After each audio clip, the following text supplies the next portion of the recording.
welcome to the next podcast. Thanks for tuning in. This one was slightly impromptu because I was trying to get another podcast out and I've been so busy with the harvest and things. So I made this one in the car, so I've tried to edit out some of the background noise. It should be fine. If you fancy just listen to 20 minutes of me spouting as usual, please carry on listening. I sort of had some thoughts whilst I was on the BBC radio show, and I was just thinking about shopping locally, what we can do and why it's important. Obviously I'm trying to plug my business, but it's generally it's a message for all local producers and suppliers, local supply chains and things like that, all very important, and subjects all quite close to my heart, and reasons why I believe we should try to do that and try to make sure that we prioritise the quality of our food and what we buy and how we spend our money. So it's a bit of a brain dump really, but I hope you enjoy it. Thank you. Off the back of, I was just on the BBC Radio Cambridge show, and we've just been chatting farming, and I thought actually it's a good chance now. I've got no deliveries to do on the way home, and I thought I'd be able to do a little bit of chat with you. So I hope you had a great summer. First off, my apologies for this being the first podcast for a short while. We've been in the middle of harvest. It's been a very, very busy spell, and we actually haven't finished yet. So for those of you who are not sort of necessarily in the loop, on the farm in the summer we have crops. So we have wheat, we have oats, we have barley. You might have already seen about our hay, which is more of a June, July crop. And we've been busy using a combine harvester to get that all cut and either stored or sold. And that, in itself has its own challenges with the fact that the weather's terrible all the time and it's hit and miss. You're never necessarily sure when you can get in the fields, because if it's too wet, the ground gets soft, the crop gets wet, and it won't cut properly or store properly because of its moisture content. So if you do that, you might have to dry it or you can't cut it at all. So you're very, very dependent then on the weather. So we've had slight delays in the crop for that reason. But we're also slightly delayed for the fact that the crops got put into the ground, like planting time with the seed drill, later than usual in the spring. Our spring crops, that is, because of the terribly wet weather. So we've got to the stage where we've finished all of our winter crops, which are crops planted in the autumn, winter, and left to grow over the winter. And there's a huge gap between those and the time we planted the ones in the spring.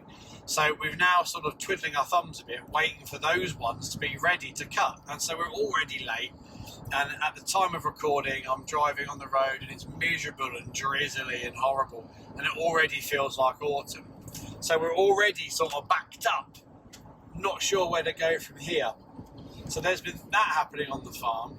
We've had summer holidays, which has been really nice with the children. But we're getting ready for the meats calendar, really. And I know that's what a lot of you are listening for. So we've had a summer kidding for our goat meat herd. We've had some new wonderful little baby kids arrive, and they're getting nurtured by mummy, and they're really good, loads of milk, and they all seem very healthy. But as well as that, we've also weaned our lambs. So took them away from the mums so the mums can stop producing milk, so the mums can get strong and get ready for breeding season the second time round. And this is really, really fun time of year because we bought some new tups or rams, depending on what you want to call them, essentially dad sheep, and they're going to go around all the mum sheep or the ewes, and they're going to go and do their dirty deed, which is absolutely fantastic. Each ram will serve about 50 ewes each, so they have a very fun time coming. So that's all that really. So we've got that coming along now. So we've bought some new tups. We've got a Welsh champion on the farm now. So he's going to be putting some great bloodlines into our sheep. And we've also just got 2 Roussan, which are a French breed, which we're hoping to create the ultimate meaty hybrid. So when you buy your meats from the farm, you'll be rest assured you'll have the best quality lamb meats there are. So we've been doing a lot of that as well. Loads going on. So normally these things don't cross over. Harvest is usually done by now, and at the very most you've I've cultivated and planted some seeds for next year. So yeah, it's been a very interesting summer, and it's looking like a very interesting autumn. And now for us, we're getting to the zone where we start to think about Christmas. And obviously we have our turkeys and our cockerels and things for that. So there's so much happening there too.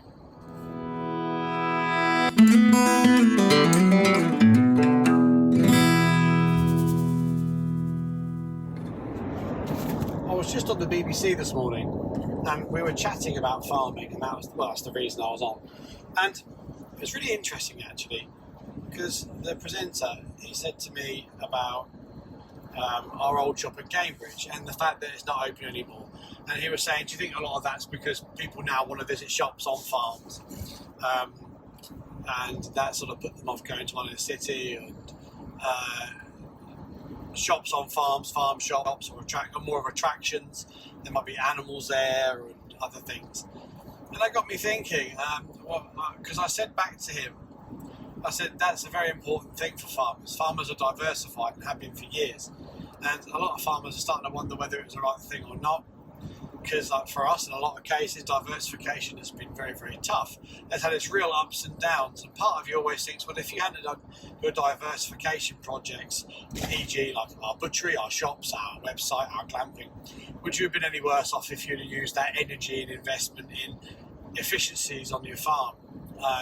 And trying to grow your farm and doing things that way. And it's one of those questions you'll never know the answer to, but it often props up if you're having a bad spell or if something's not quite working. But one thing I will want to touch on is it's very, very important that farms make a living, because every person in this country will need a farmer 3 times a day to eat. You know, the fact that we all have 3 meals a day or whatever, it's because there are farms in this country producing the food. That's very cliche, and you're seeing it a lot on loads of social media, and everyone's saying, farmer 3 times a day, and you're probably sick of hearing it.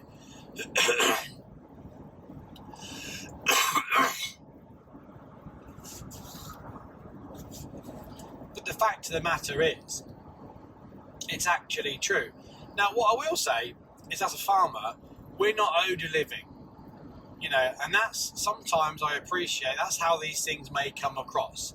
A lot of people, I think, have an us and them attitude. They go, well, I'm not a farmer, and it's all right for them. They get to do something that looks a lot of fun, maybe, or a nice lifestyle, or they have lots of land, or they have cool machines and things like that. And it can create a bit of a segregated mind space where people think of it as an us and them.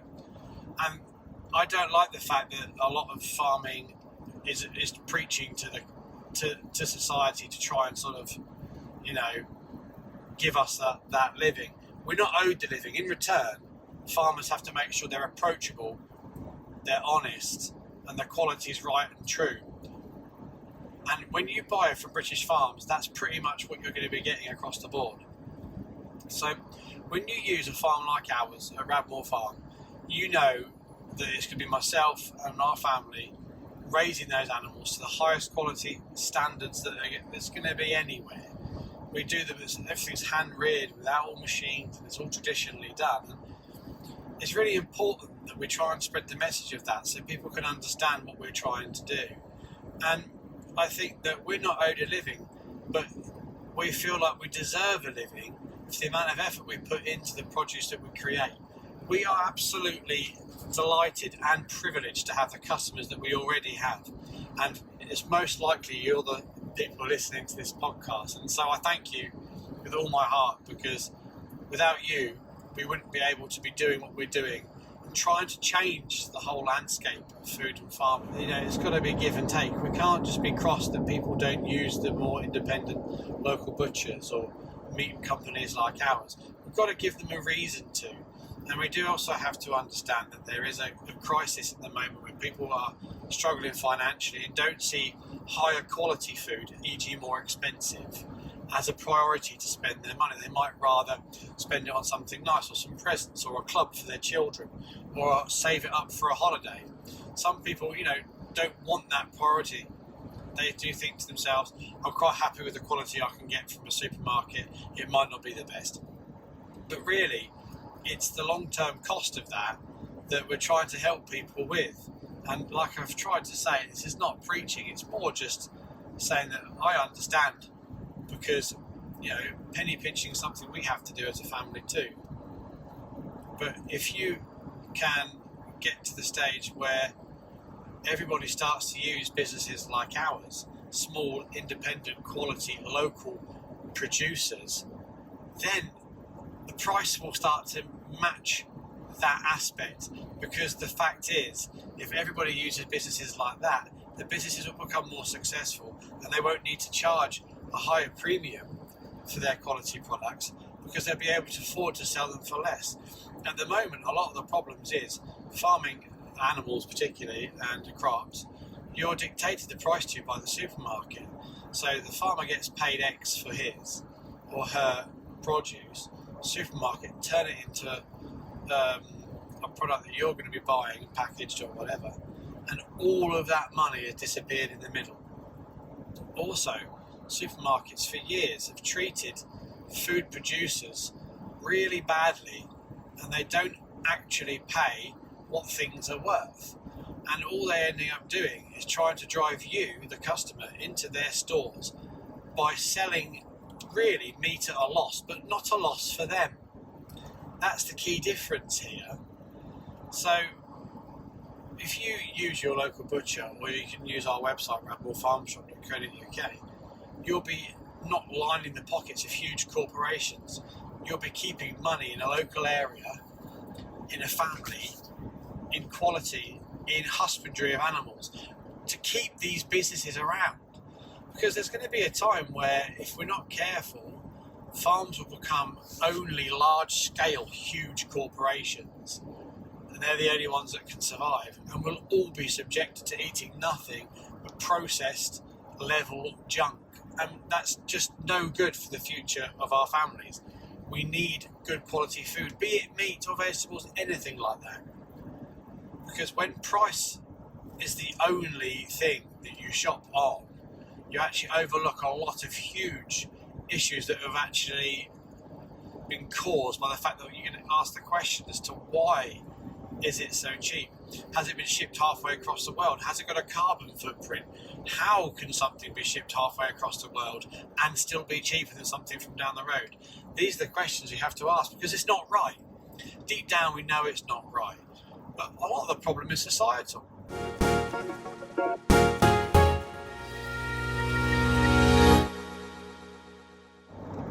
In our society, we're tuned in for a grinding out work, and we get a few hours off at night, and you get up in the morning and you do it again. And all you want is a bit of fun at the end. You want a bit of time to relax. You don't want to be worrying about the environment, where your meat comes from, and things like this. But this is where people like this is where businesses like us, this is where we thrive. We're there to make sure you haven't got to think about those sort of decisions that might justify your purchases. We take care of all of that for you. So we're not the only business that really cares about their produce. Radmore Farm is unique in the sense that we produce our own meats, and as well as we butcher them and we deliver them ourselves. It's like a whole complete circle. But a lot of businesses do similar things, but we like to think that we're the best. So I think all we need to do is spread the word that people can make a difference, because one day it might just not be there, and some farms might not be as resilient as others. One of the ways we can tackle this is actually taking time to cook, and not in a pretentious Instagram cooking way, which is people more interested in how they look cooking than they are actually what they're cooking. But home cooked basic cooking is the way forward. Like, you can buy high quality, delicious, nutritious, flavoursome meats now from our website. And if you've got like a slow cooker or a nice oven dish or anything like that, you can feed your family on one packet of meat, and you can get like lovely beef stews, beef chilies, goat curries, pork casseroles, goulash, all sorts of things. It's all very cheap cuts. It's just about getting the opportunity and remembering to stick the slow cooker on, or cook it in advance, or cook it in batches. We have some YouTube videos on that, cracking yolks on YouTube, that might help you with those sort of things as well. So check those out. So I think it's very, very important that, farms don't become just attractions where the actual processing, rearing of animals and slaughtering of animals is just outsourced to countries that we're not as bothered about, and it's out of sight, out of mind. It's very important that if we eat meat, we find the connection and the fact that we do eat something that's been alive and we accept it. I think if you come to terms with that, I think that would change a lot of people's outlook. A lot of the problem is animals are cute, and we're all very sort of we all sympathise with animals, and there's a lot of empathy going on in the modern world particularly, whereas really we should be empathising with the animal even though we still eat it, by making sure you're buying it from the right farms. A farm like ours can hopefully change the way other farms are on a larger scale, or supermarkets, by changing the culture, because we vote with our feet. If people didn't go to supermarkets to buy their meat because they weren't happy with the standard, supermarkets would have to do something about it. Really, supermarkets are a huge concern for me when it comes to the selling of fresh produce. And we as consumers have the opportunity to boycott it, to change it forever. A business like ours, which is a farming business, would be much more successful selling our animals that we produce on the farm on a large scale, a more efficient scale, to abattoirs and supermarkets who pay the correct price. Then we wouldn't need to be pushing all of our own produce the way we are, because people who already go into supermarkets and shop at big shops would be getting that level of quality in their stores. You need the assurance to work with farmers and so that customers can understand and trust, but they don't. And actually, we have this opportunity to do that. We can change the way the food future is. Supermarkets, if you just completely discount everything I've just said, not even interested in it, at the very least, you're contributing to the mass waste of food. Supermarkets sell food at either a very small profit, e.g. 2 to 3% perhaps, or they use it as a loss leader, like I was saying earlier in this podcast. They're a loss leader, meaning they get people in by selling it to them under market value, but again, the under market value is mainly because the farmer themselves, the producer, hasn't been paid a proper price for the produce. But what happens then is, because as consumers we expect to have shelves laden 24 hours a day with everything we could think of, because that day we might fancy that. And actually, it's changing our attitude. I was saying this the other day, and we shouldn't be able to drive to a petrol station in the middle of the night and buy a sandwich. It just shouldn't be available. And that's just the way it is. And we just, because what happens is, because there's such vast choice now, because we always have to have everything instantly, it means a half of it gets thrown away. In fact, there is a statistic saying that for every 3 bags of shopping you bring into your house, one of those bags will end up in the bin every week. And that's horrific. All you really need to saying there is that we can afford to spend a third more on food and eat it all. And really, that's a much, much better way of spending your money. It's more efficient, it's healthier, and it's better for the environment. So there's loads and loads of reasons to try and, get this ball moving and try and change things. And you probably listen to this podcast all the time and think, no, it doesn't harp on about supermarkets and meats. But you could take out the product that I'm talking about, and you could say the same about clothing. You could say the same about vehicles and machines. There's a huge gaps in the world where stuff's just such a waste. Corporate, mass things made and created en masse for as cheap as possible. But what is the actual cost of it? If you think it's financial as well as impacting the environment.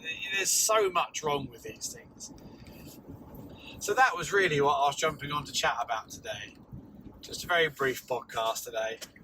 But if we can, I suppose sort of like a bit of a closing statement. If we can all continue to be used businesses like I run with my Radmore Farm Shop online, then you'll be doing a little bit of good and making a little bit of difference. And the busier people like we are, the more the big boys will wake up to it and will have caused mass change for the better. You'll have farms who can afford to be farms, custodians of the countryside, and keep everything beautiful and wonderful like it is. And really, I think that's the main thing here. So, well, thanks for listening. And like I said, it's a bit of a short one. Any questions or you've got anything, or please feel free to email me, radmorefarm@outlook.com. Message the page, follow us on socials, watch our YouTube videos. But yeah, it's been really nice to talk to you.